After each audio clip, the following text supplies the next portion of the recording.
My name is Biftu, and I'm a recovering addict. This is not easy to do because, one, I'm a girl, and I'm Muslim, and I'm a mother.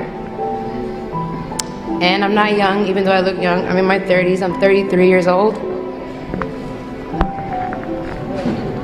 I just want to talk about, there's just a stigma in general. It's not just the Somali culture. I believe it's just the East African culture. I guess just people that didn't grow up in America, even like Asians. It's a taboo to talk about. Yeah, this topic in general is serious. I don't know why this community is not taking it serious. We're not blind. We're not deaf. We see how many people we bury every week, and it's mainly due to substance abuse, even the murders. Nobody in their right mind is going to just get up and kill somebody. There's people killing their own friends because they're so high out of their mind, and then they wake up the next day like, did I do that? It's serious, you know? And then we think it's not our kid until your kid is dead, or until your kid's in jail. And just how hard the community makes it to want to get help. I'm sorry, this is really hard, but nobody wants to be an addict. Nobody grows up and says, hey, I'm gonna be a drug addict when I grow up. Nobody. We're not losers. We're human beings. We're Muslim. We're alive. We're here. But you guys just look at us like we're nobody, like we're not there, like you don't hear us, like you don't see us, knowing that your sons or daughter are probably just like us, but you don't want to admit to it. And like one of the brothers up here said, they won't even admit to their kid that overdosed. Like they're not even dealing with their own pain. Like that's how much of a taboo it is. Imagine as a mom burying your kid and then lying about why your kid died. You know how that would hurt as a mom? That hurts. Like, we're human beings, you know, you are a product of your environment. I'm 33, I've been here since I was 2. I'm talking in English because that's all I know. Like, when I was younger, I hate to say this, but I kind of knew this community was, something like this was gonna happen because the ignorance of it. You know, like, I was like 15 smoking weed, but I'm a crackhead because I'm smoking weed. But looking now, people are really smoking crack, for real. Go stand on Chicago and Franklin. It's sad. There's people that don't even speak English talking about Xanax like, I used to work at a clinic in Alina. There's older patients come in that are Somalian. This older patient that used to come in, he didn't even know he was addicted to pills. He just used to come all the time saying, Xanax ke garaba, Xanax ke garaba. But me, I'm an addict, I'm knowing like, dang, he's addicted. You guys just need to make it easier. And like, no disrespect to the mom earlier, she was saying like when girls use and stuff, nobody wants to marry them. That's not true, because half these boys are just like us. They're insecure. They're probably gonna think, who can I get besides a drug addict wife? Like, and that's not okay. You're supposed to build us up, not break us. And alhamdulillah, like, I have a really strong mom. My mom, may Allah bless her, she's always there for me. She pushed me into treatment. But me, I didn't want that label, you know, she's in treatment, or just how people look at you. But I did it, and it empowered me. I know that sounds like so weird, but it did. I feel free. I don't know how to explain it. Being addicted to something, like you guys know a hamster that runs in this little circle thing? That's the life. Like you're just running in a circle that never stops until death or something hits you. Addiction is real, and it's hitting this community harder than ever because of our ignorance. We just want to hide stuff. Like, like, no. It's way past ebb right now because we're burying at least twice of the youth. It's 2 people a week normal. Like, it's like normal now. If it's not an overdose, it's a shooting. I'm 33. I know over 10 people that are dead. That's not okay. My best friend's in a wheelchair. a girl, and she wasn't even an addict. She was just partying at the wrong place at the wrong time. You guys, we need to just stop. Not you guys, we, because I used to do that too. Before I was in my addiction, like, what's wrong with this person? Like, look down on them, like, oh, let me stay away from this person. Because I thought I was better because I just smoked weed. And I partied a little bit, but don't kick your kids out, especially gabdaha. Wallahi, you guys don't know the stuff I've seen with girls. Like, we would leave the club or whatever, and she would leave with any random guy because she knows she can't go home drunk. You know? There's girls out here blacked out off Xanax getting raped and they can't even tell their mom because they're gonna get snapped on. Imagine being raped and not being able to tell nobody because you're gonna get blamed for being raped. No. There's a lot happening to the girls and you guys need to talk about it. A lot. Like, we're Bani Adam too, we're human beings, you know, like, we fell into the trap of this life. It happens. We're not bad people. I guess you could say I was like a functioning addict. Like, I thought I was okay. I had a house, I had a job. Like, I was doing what I had to do. But eventually, you know, it all comes to an end because it's deeper than the drug, you know? It's in our soul. Something, and we're trying to fill that void. And that void it comes from home. You know, communication, talk to your kids, like, not habar them, not kick them out, like, understand them, like, it's fahma, you know, like, we grew up in two different worlds. You guys grew up in Africa, we grew up here. It's temptations, you want to fit in. Now that I'm older, I regret a lot of stuff. When I was younger, I thought I was fine. Like, there's nothing wrong with what I'm doing, there's nothing wrong with smoking weed. It is. Like, one of the guys stood up here, I couldn't eat or go to sleep without smoking. That's not okay. And like he said, eventually you graduate. Because it's not about the drug. It's that whatever that pain in your heart. I thought I was fine. I stopped drinking alcohol and I was just smoking my weed. I stopped partying. I'm like, oh, I'm okay. But I have a disease called Crohn's disease. I was getting prescribed oxycodones. I was taking it normally. But something happened, I don't know, my third pregnancy, I guess postpartum depression. It just hit me hard. I was getting these pills prescribed anyways, and I just started doubling up on the dose because it makes you feel good. I'm cleaning my house, I'm doing, like, you're just on point. You think you're like, okay, I found it, this is what it's gonna be. And it's from a doctor, so you think it's okay, and it's not. Till you see yourself in that cycle, just chasing it. The first time I knew something was wrong is when I went and spent my own money to buy pills. But it didn't stop me. It only got worse. Like you said, I had a $200 habit a day. Imagine, and take a can of $200 every day. You're gonna become a criminal. You're gonna steal. You're gonna do stuff. Because if you don't get that drug, you're gonna be sick. You're gonna be on the toilet throwing up and shitting on yourself, literally. You think any Bani Adam's gonna sit there and do that? No, you're gonna go get your fix. And I'm just like, alhamdulillah, I have my family to just always be there for me, just always. I could come home in any mind state. My mom would never lock her door. My mom was like a little shelter. She welcomed all the kids, like afterwards, even boys. She would let them sleep downstairs. My mom has 4 kids. All 4 of her kids are addicts. Imagine how she feels as a mother. That's heartbreaking. She sat down one day, she was like, Hoya, what did I do? Like, yeah, habare. My mom never touched a drug in her life. She never drank ever in her life. But she still had the heart to understand me and love me and be there for me.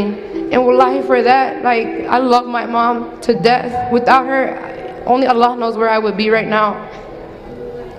So to the mothers, just be there for ilmihin. And just stop being so tough on the girls. We don't have no magic power. We're human beings too. Like, I don't understand why you guys think like we have this power that we're better. No. We have, I think, more issues. Kind of. The things girls go through. We don't talk about problems in our community. If a girl gets touched by an uncle or something or whatever, does she go talk to her family? No. She just knows when she's 14 or 15, oh, I hit this blunt. That feels good. I'm going to keep doing that. Because once you do that, you know that negative feeling in your heart stops. So you just keep going and keep going and keep going. And then you're just going to see you're lost in it. And when I say lost, I swear to God, it's just that. You feel so lost. You feel so alone and so miserable. Like, I never wish addiction on nobody.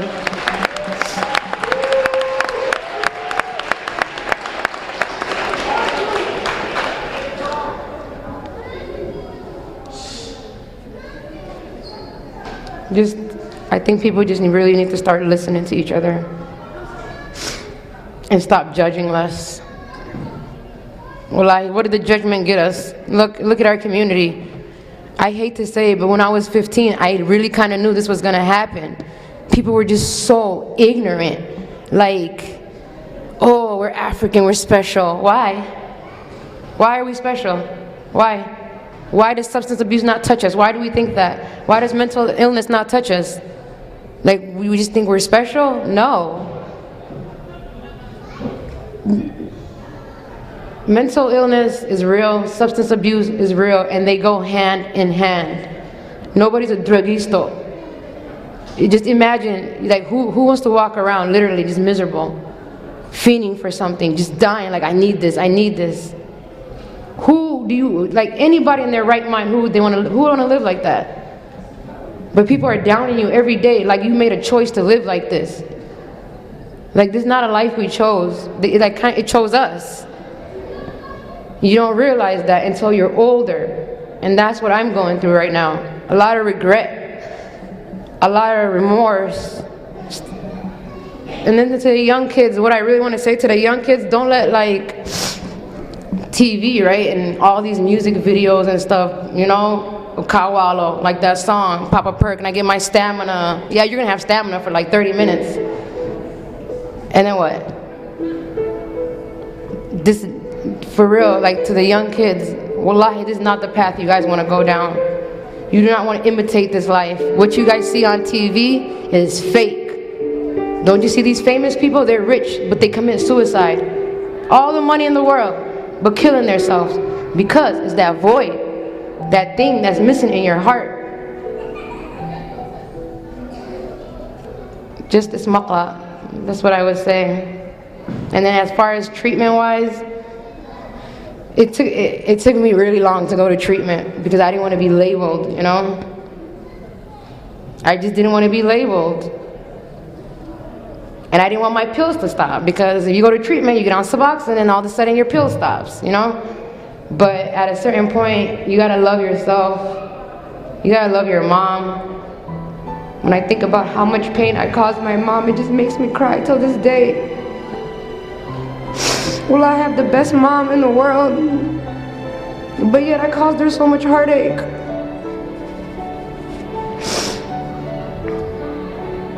But till this day, my mom doesn't blame me for nothing. She doesn't make me feel guilty about nothing. Because at a certain point, like, why is family? Like, I just broke down to my mom and I was like, why need the igadilesa all the time? I'm like, you're my mom. You're the person I'm supposed to come and talk to about my problems. I'm supposed to trust you. And she kind of just changed. And she started listening to me. And she kept pushing me to treatment. My mom, my family, they were okay that I went to treatment. I was scared of my friends. And guess what kind of friends? The friends that are using the drugs with me. I'm caring what these friends that are doing the drugs with me are going to think. Like, no, you need to get yourself in treatment. I don't know why I'm caring what they think. Because I don't want to be labeled by people who need to be in treatment. Like, it's crazy, like, the whole, how your mind works when you're in addiction. Like, you're not yourself. And that's a scary feeling. I think that's one of the reasons I went to treatment too. Like, I didn't know myself no more. I couldn't even look in the mirror. When I say I couldn't look in the mirror, wallahi, billahi tallahi, I literally could not look myself in the mirror. Because I didn't know who I was anymore. I was doing stuff that I used to look down on people doing. Like, I didn't know who I was. That's not a good feeling. That's not And then people around me losing their kids. This girl we know dropped her baby drunk. And he's all broken up. Well, just make it easy on the girls. Make it easy for them to ask for help. You guys, and it's not just this America Kukore. You'll be shocked how many people are popping oxycodones. Like, seriously. It's bad out here. And the people are going to fentanyl. They're literally playing Russian roulette with their life. Just think about that. You know this thing is going to kill you. You know that. You have a chance, literally 50-50 chance. If you do this, 50-50 chance. Would you do it? Would any of you do something that you know you have 50-50 chance of doing it? You wouldn't, right? If you're gonna die, you wouldn't. So what do you think is hurting these kids so bad that they're taking that risk just for a moment to be high? They know they could die, but they still do it. That's pain. They have that much pain in their heart. They probably low-key want to die. When I was in my addiction, when I woke up certain mornings, that's how I felt. Ilahi, just kill me, because I'm useless, I'm kasaro. That's really how I felt. I used to wake up and be like, why am I still alive?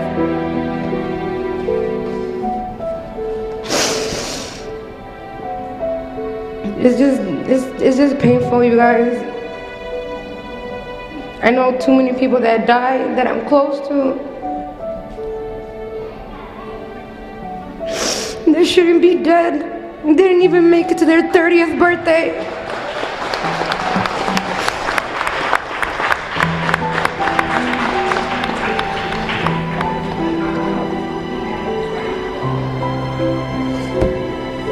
I feel better now, but I'm glad I did this. I was really scared to do this, but this is needed. This is needed really bad. And I just wish more people would speak up and more people would talk. Because there's a lot of people. And it's sad. And then you guys want to know something else? What the drug dealers do to our community? They double the prices on the drugs on us. Do you guys know that? Because they know you're going to come out your pocket for that. That's how bad these kids want it. They get charged double what other races and stuff will. Because they know you're going to buy it. Ilmahan, they're hurting. And we need to help them. There's a lot of pain. And I know you guys know this. It hurts. When you're in middle school and you're talking to your friend and you're going to like, hey, we're going to have our kids, they're going to be friends, they're going to be like this and like that. And she or he never makes it to that age. That hurts. The friend that is alive, there's a lot of guilt. Like, why am I alive? Why is this person dead? And that makes you used too. I say seek help. See a lot of therapists. Therapy is real, it helps. Talk to people. It's fahma, that's all I can really say. Understand each other, talk to each other. Or we're just gonna keep dying and it's gonna get worse. That's the sad part. If something doesn't happen, wallahi, it's gonna get worse. Like, I'm scared to go on Facebook now or Snapchat because you're gonna see RIP. Then when that is that, I go like, who? I'm tired of it.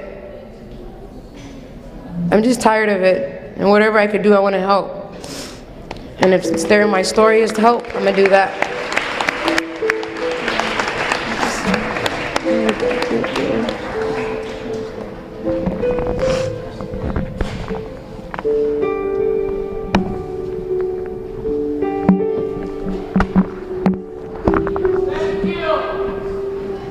Another round of applause, please.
you.